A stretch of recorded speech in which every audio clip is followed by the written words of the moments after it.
A press conference, and our deputy political editor Sam Coates is also in Brussels. Very busy day, Sam. What is the latest?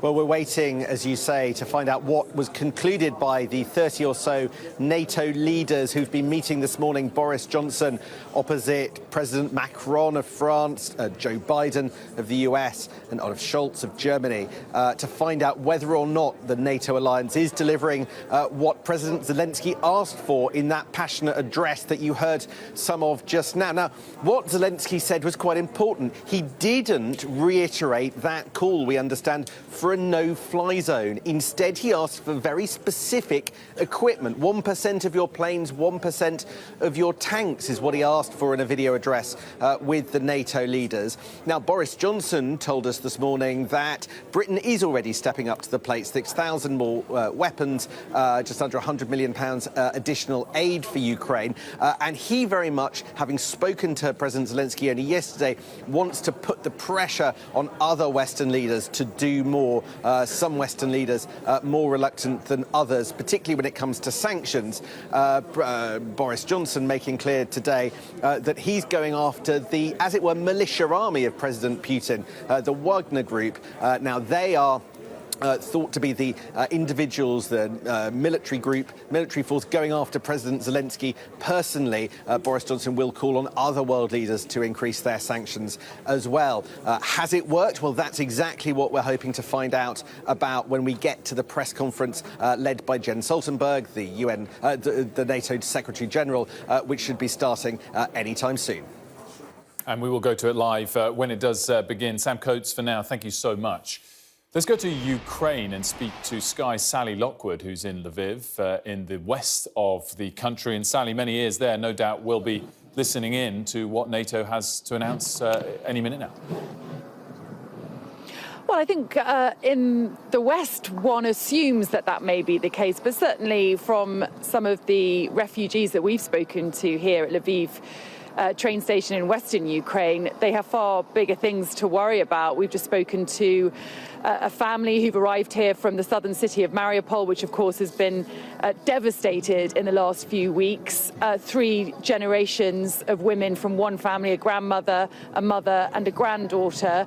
They are absolutely exhausted. We're talking about people who've been without power, without food largely for weeks now, and a lot of them have been without internet. It's not until they've got here, they've got outside of Mariupol and managed to get to somewhere safe that they've even been able to understand the sort of thing that's going on, that the capital Kiev hasn't fallen as so many assumed would happen at the beginning of this war. And so I think the diplomacy that's going on in Brussels today, while hugely important, we're talking about a country that's been through immense trauma in the last month. A quarter of the country have been made homeless, and certainly I think right now survival is their primary concern. We also spoke to a family from Kherson, a city in the north of Ukraine, a mother who's arrived here with her 3 children. And she did say, though, that she would like to see more Western support in terms of closing the skies over Ukraine, as people have come to describe it, that no-fly zone that President Zelensky has called on NATO to impose time and time again. And why is that? Well, while the ground offensive may have stalled here by Russian troops, it's certainly failed in many areas. It's not been the ground offensive that President Putin, I'm sure, imagined. Russian forces haven't even made it inside the capital Kiev yet, and indeed in some areas Ukrainian forces have actually retaken ground. But airstrikes are what is concerning people the most here in Ukraine now. You just need to look at that southern city of Mariupol, which has been absolutely devastated, a humanitarian disaster unfolding in the south of the country there. The bombings described as war crimes. But one thing that I should also mention is that we haven't yet had an air raid siren today, and I don't believe we had one last night either. the train station here in Lviv, in western Ukraine, which has seen tens of thousands of families passing through it in search of safety in recent weeks, is far quieter today. There certainly seems to be perhaps less panic in Ukraine. Perhaps they've seen that the Russian advance has stalled, has failed. There is certainly a sense of confidence here, despite the chaos, despite the trauma, and all these millions of people who've been made homeless by this war. There is a sense of confidence that Ukraine will come through this. The big question is, at what cost? Sally Lockwood, thank you so much. A senior Russian diplomat has told Sky News that Russia retains the right to use nuclear weapons if provoked by NATO. Dmitry Polyansky, Russia's deputy ambassador to the UN, also said the country was not committing war crimes in Ukraine despite the mounting evidence. Here's our US correspondent, Martha Kellner. This is one of very few places left in New York where this man would still be welcome. It's here at the Russian mission to the UN where its leading diplomats write their speeches, where they work out how on earth to defend the indefensible. Vladimir Putin's personal spokesperson said that Russia retains the right to use nuclear weapons to defend the country, whatever that may be, from whatever invented If threat. Russia is provoked by NATO, if Russia is attacked by NATO, I don't know. So we are nuclear power. Why not? You think that's a legitimate thing to be saying, though? I don't think it's the right thing to be saying, but it's not the right thing to threaten Russia and to try to interfere. So when you're dealing with a nuclear power, of course you have to calculate all the possible outcomes of your behavior. That's what I'm going to say. But is Russia committing war crimes in Ukraine? I don't think we're committing war crimes in Ukraine. Of course, it's not up to me to assess. I'm not there, you're not there. You're looking at the videos, you're looking at the many of videos who are considered to be fake news. Are you saying that the civilian homes, playgrounds, hospitals, theatres have not been targeted by Russia in Mariupol? They were not targeted. And you know it very well. We said from the very beginning that our military is not the threat for civilian population in Ukraine. Can I show you what the US believes is evidence of war crimes? These are pictures taken by our colleagues at Associated Press, independent news site. These are apartments on fire in Mariupol, hit by Russian missiles. How do you know it's Russian missiles? Because there is a self-defense. What is your suggestion that the Ukrainians are bombing? I will tell you. Building? It can easily come from Ukraine, from the center of the city. It happened in Kharkov. It happened in Mariupol, because they have their own missile launchers, and a lot of cases that I know are reported from Ukrainian missiles themselves. Ambassador, with respect, I think that's preposterous. I don't know. The idea that this amount of destruction. I think it's quite logical. It's not preposterous. Maybe.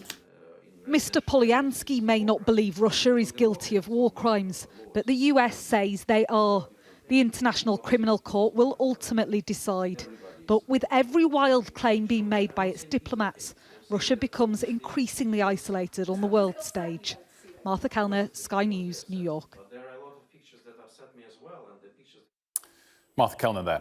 Let's get the latest analysis of the situation on the ground in Ukraine. General Sir Richard Barrons joins me now. General Sir Richard, very good afternoon to you. And of course, NATO are meeting as we speak. So we just wanted to start with a little snapshot here of the the NATO members in blue, and just ask the question, what's probably top of the agenda in the discussions that they've been having over the last few hours? So this is an emergency meeting to talk about Ukraine, and there are two important dimensions to this conversation. The most important in the longer term is how NATO now remobilises itself to deal with Russia under President Putin in a way that is the most significant change since the end of the Cold War in 1990. And the second thing they're going to do, just as important, is talk about NATO support to Ukraine in terms of more sanctions and military support.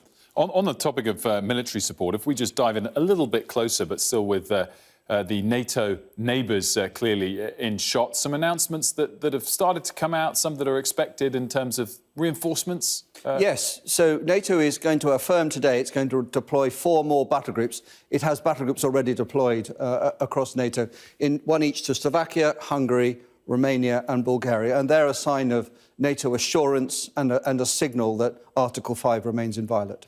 And now let's dive in a little bit to get some perspectives of what's going on the ground in Ukraine. First of all, a focus dive on Kiev itself. And we have heard relatively encouraging stories of some successful counterattacks by Ukrainian forces in and around Kiev. Are those significant, General Sir Richard? So they are significant, but they're very small scale. So we know of successful Ukrainian counterattacks, for example, in Irpin and Bucha, and also actually to the east of Kiev. And these are very small tactical actions, but they are indicative of the Russian forces are not breaking into Kiev, and indeed in many places are moving back a little and starting to build defensive positions. And that feels like another signal of this evolving stalemate.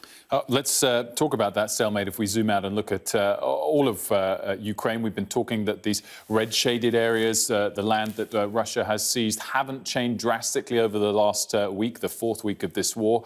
The stalemate, is that a very good thing for Ukraine, or does it give Russia time to refuel, both literally and metaphorically? Well, both of those things are true, I think. I think the signs are right now that the Russian campaign in its current construction is not capable of taking much more ground, and we're beginning to see Russia dig in these defensive positions, which would indicate that it realises that. That does not mean that that will be the outcome, because Russia is moving reinforcements from across Russia, both men and material, in order to unlock that stalemate. But we're seeing not much movement around Kiev. We're seeing the battle for Mariupol, which we imagine they will in the end break. We have not seen the significant movement towards Odessa that we were forecasting a week ago, but we couldn't rule it out. And we are concerned about Russian forces moving from the north and the south of the country once Mariupol is concluded, in order to try and circle the Ukrainian forces in the Donbass. But what this begins to feel like is a war confined to the east of Ukraine, except for continuing air and missile attacks in the west on the supply lines. But this is not the war Russia intended to have. General Sir Richard Barons, thanks so much for that summary of what's going on the ground on this fourth week of the war. The Ukrainian government says 7 humanitarian corridors have been agreed today, but there's still no safe passage out of the city of Mariupol. Tens of thousands of people are trapped there without food, water or medicine, and life is extremely difficult. Our correspondent Sally Lockwood spoke to one mother who has managed to escape. The city of Mariupol is almost totally destroyed. In its ashes are at least 100,000 people trapped and trying to stay alive. But it's feared there could be far more than that. Let's interrupt that and go live now to Brussels, that NATO press conference with Secretary-General Jens Stoltenberg starting now. Good afternoon. We have just finished an extraordinary summit of NATO leaders to address the biggest threat to our security in a generation: President Putin's war against Ukraine. The people of Ukraine are resisting with courage and determination, fighting for their freedom and for their future. We stand with them. President Zelensky addressed us with an impassioned message, thanking NATO allies for the significant support we are providing, and stressing the vital importance of even more military assistance. Today, NATO leaders agreed that we must and will provide further support to Ukraine. We will continue to impose unprecedented costs on Russia, and we will reinforce allied deterrence and defense. Leaders approved our 4 new battle groups in Bulgaria, Hungary, Romania and Slovakia. These are in addition to the 4 already in the Baltic countries and Poland. So we have 8 multinational NATO battle groups now, from the Baltic Sea to the Black Sea. Across Europe, there are 100,000 US troops supporting NATO efforts, and European allies and Canada have also stepped up. We have 40,000 forces under direct NATO command, mostly in the eastern part of the alliance, backed by major air and naval power. including an unprecedented 5 carrier strike groups from the high north to the Mediterranean. Today, NATO leaders agreed to reset our deterrence and defence for the longer term, to face a new security reality.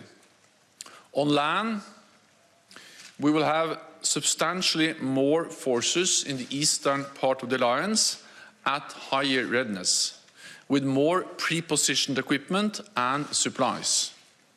In the air, we will deploy more jets and strengthen our integrated air and missile defense. At sea, we will have carrier strike groups, submarines, and significant numbers of combat ships on a persistent basis. We will also strengthen our cyber defenses and enhance our exercises, focusing on collective defense and interoperability. I expect we will decide on the details at our next summit in Madrid in June. Today, Allied leaders also agreed to provide further support to Ukraine, helping to uphold their fundamental right to self-defense. Allies are also equipping Ukraine with significant military supplies, including anti-tank and air defense systems and drones, which are proving highly effective, as well as substantial financial and humanitarian aid. Today, we agreed to do more, including cyber security assistance and equipment to help Ukraine protect against biological, chemical, radiological, and nuclear threats. This could include detection, protection, and medical supplies, as well as training for decontamination and crisis management. We are determined to do all we can to support Ukraine, and I welcome the concrete offers of assistance made by allies today. At the same time, we have a responsibility to ensure the conflict does not escalate further, because this would be even more dangerous and more devastating. Allies agreed that we must also increase our support for other partners at risk from Russia at risk from Russian threats and interference, including Georgia and Bosnia and Herzegovina. Working together and with the European Union, we must help them uphold their sovereignty and strengthen their resilience. We also addressed Beijing's role in the crisis. Today, Allied leaders called on China to refrain from supporting Russia's war effort. China must not provide economic or military support for the Russian invasion. Instead, Beijing should use its significant influence on Russia and promote an immediate peaceful resolution. Allies also agree that Belarus must stop acting as an accomplice to Putin's invasion.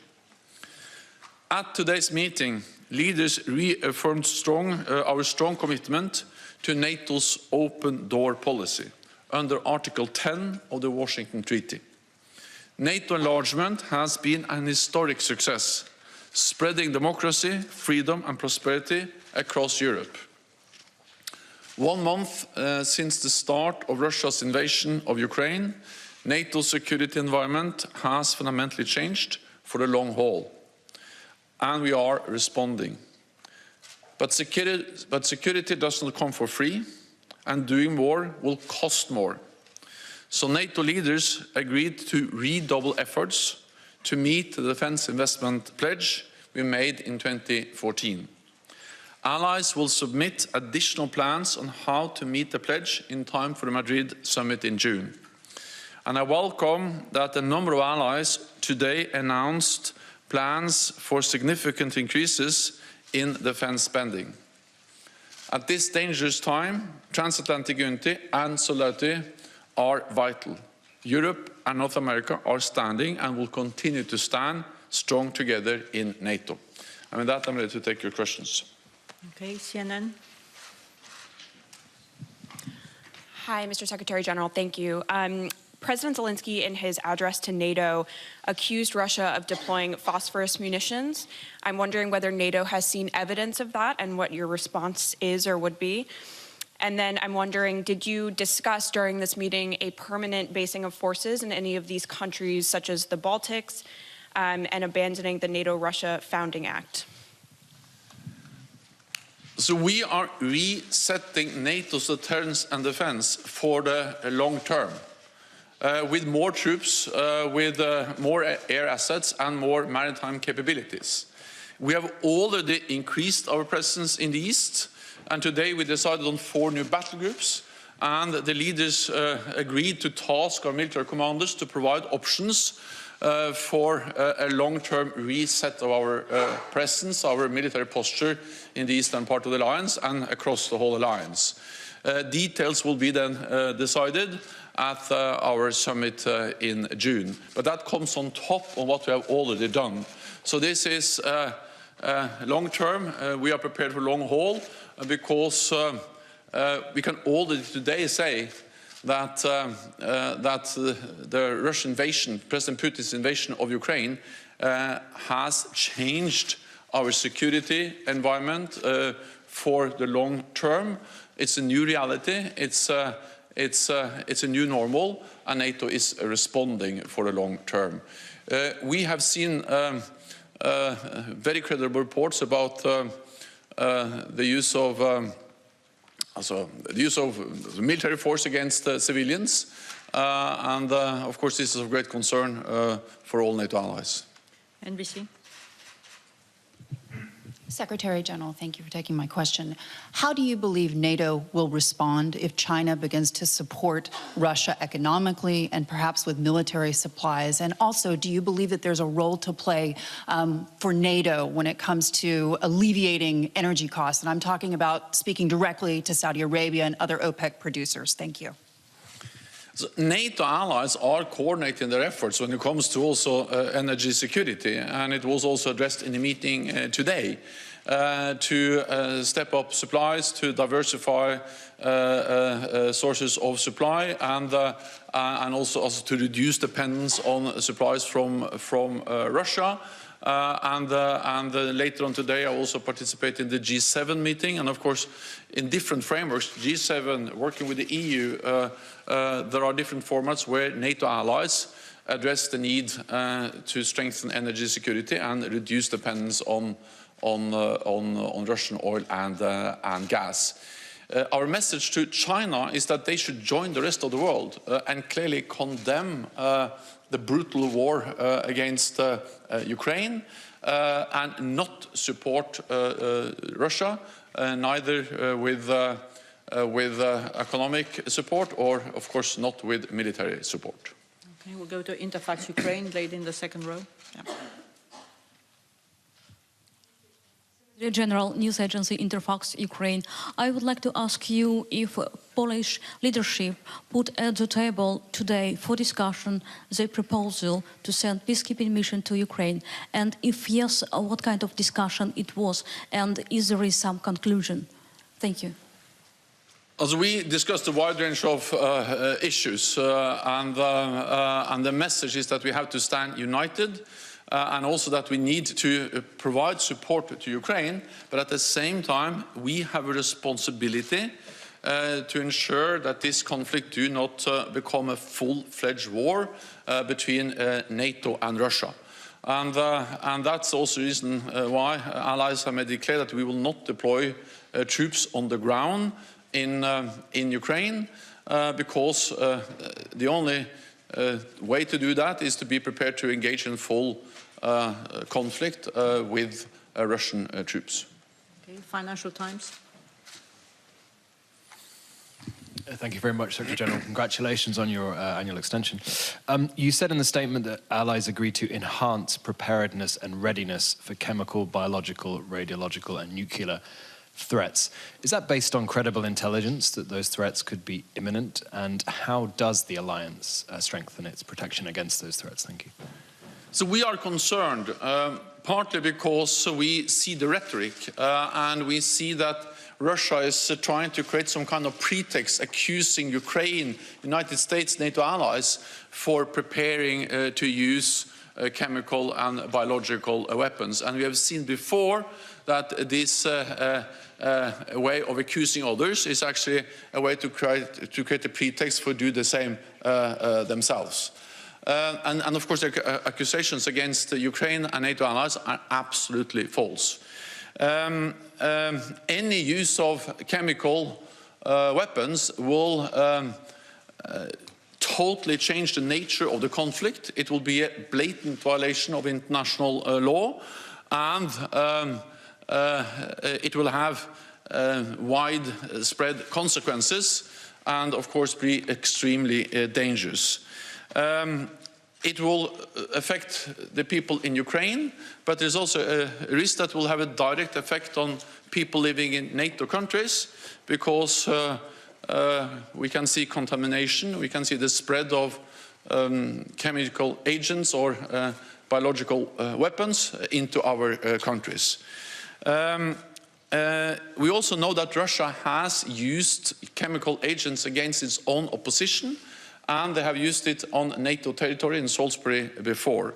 And we also know that Russia has facilitated, supported the Assad regime in Syria when they used chemical weapons against their own population. So this just highlights the importance of ending this war immediately, because this is a dangerous situation. And therefore we impose the sanctions, therefore we support Ukraine. Allies agreed to supply equipment to help Ukraine protect against chemical, biological, radiological and nuclear threats. This could include detection equipment, protection and medical support, as well as training for decontamination and crisis management.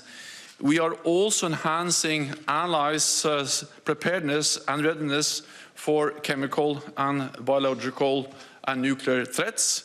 Our top military commander, General Walters, has activated NATO's chemical, biological, radiological and nuclear defense elements, and allies are deploying additional chemical and biological and nuclear defenses to reinforce our existing and new battle groups.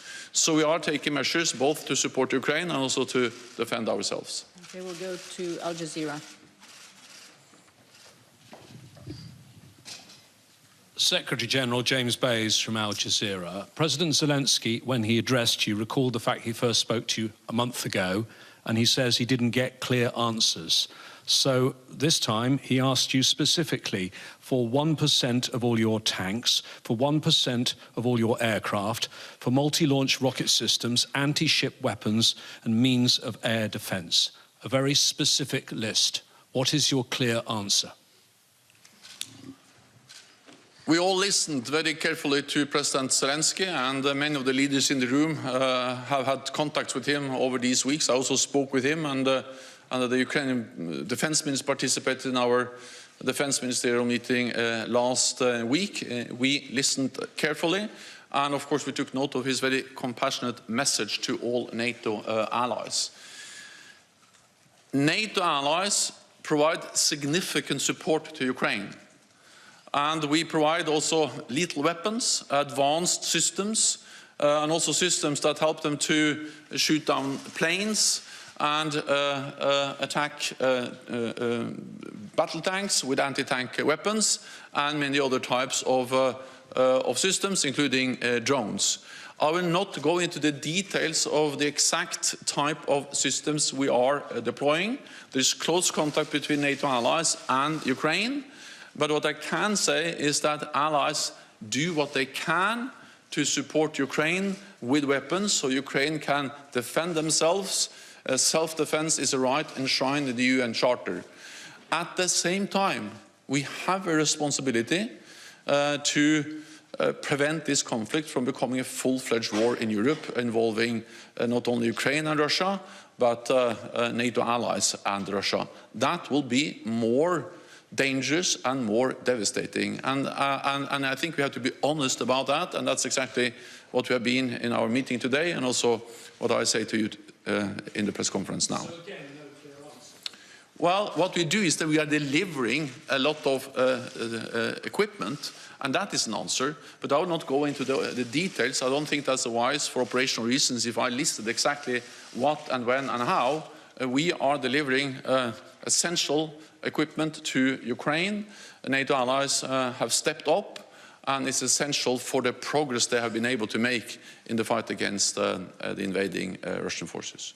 Thank you very much, colleagues. I know there are many questions. I'm afraid the Secretary General needs to go to the G7 meeting, but there will be other briefings throughout the day. Thank you so much. Thank you.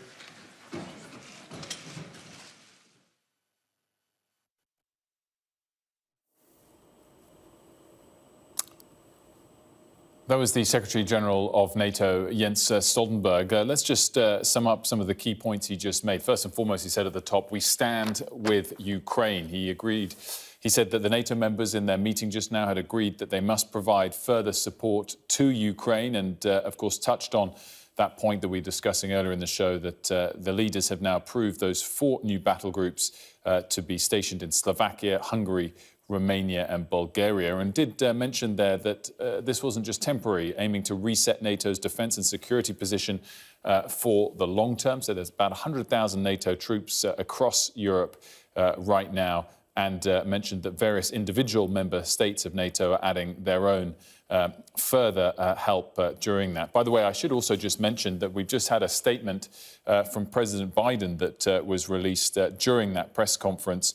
One line that stands out on that is that NATO is as strong and united as it has ever been. He outlines the aid to Ukraine, the defensive aid to Ukraine that the US has been involved in, more than $1 billion in new security assistance, he says, anti-aircraft systems, anti-armor weapons, drones, and millions of rounds of ammunition. That, of course, over the course of the last month, not a new $1 billion announced today. And he says he welcomes the steps by many other allies to provide defensive support to Ukraine.